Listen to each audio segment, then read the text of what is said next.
It was the president who, back then, arranged for me to meet gunmen from the JVP.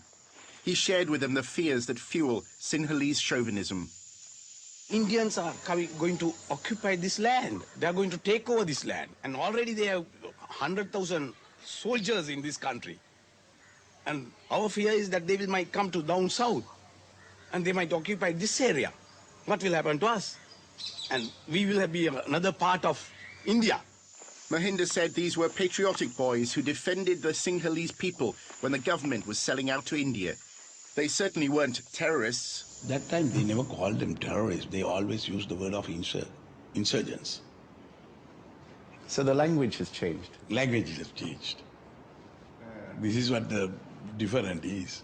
They call them insurgents. They never call them terrorists. But you did understand the reasons why they took up a gun? I was not sympathizing the cause. I was sympathizing with them the way that the government handled.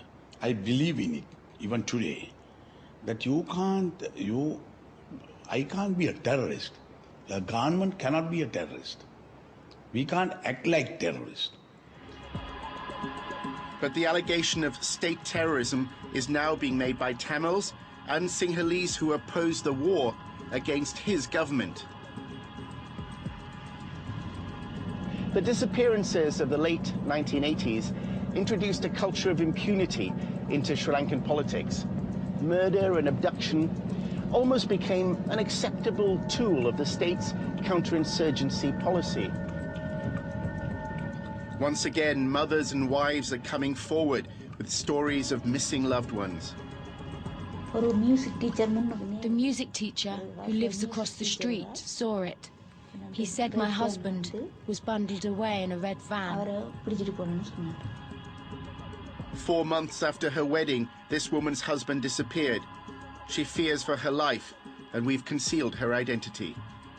The army had earlier accused her husband, a van driver, of delivering supplies into tiger-controlled areas. As soon as I heard about his disappearance, I went to the army camp and made inquiries.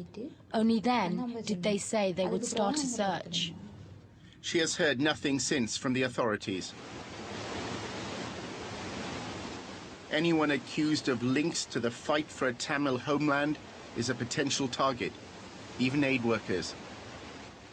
7 of my co-workers were abducted and executed, tortured, raped, one woman and 6 men, by paramilitary forces aligned to the government. And everybody was afraid to speak. I mean, over the last 2 years, there's been about 2,500 disappearances of Tamils. Bodies are just found on the side of the road. Tamils with their hands bound and signs of torture. There are checkpoints throughout the capital, Colombo.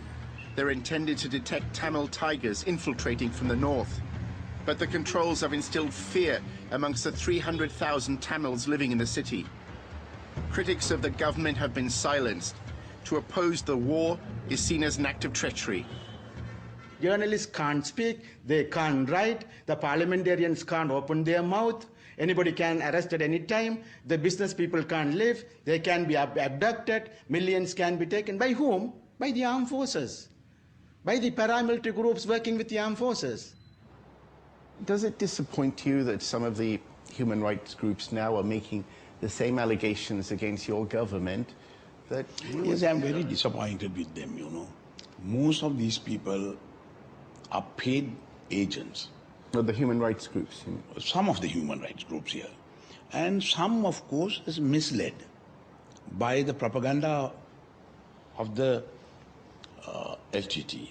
I have given clear instructions to the army, the forces, and the police that they can't take a man without a warrant. After this president comes to power, within the last 3 years, 4 of our parliamentarians were killed or murdered by this regime, I will say. I am advised by so many people, don't criticize the government. As a parliamentarian, don't I have the right to speak?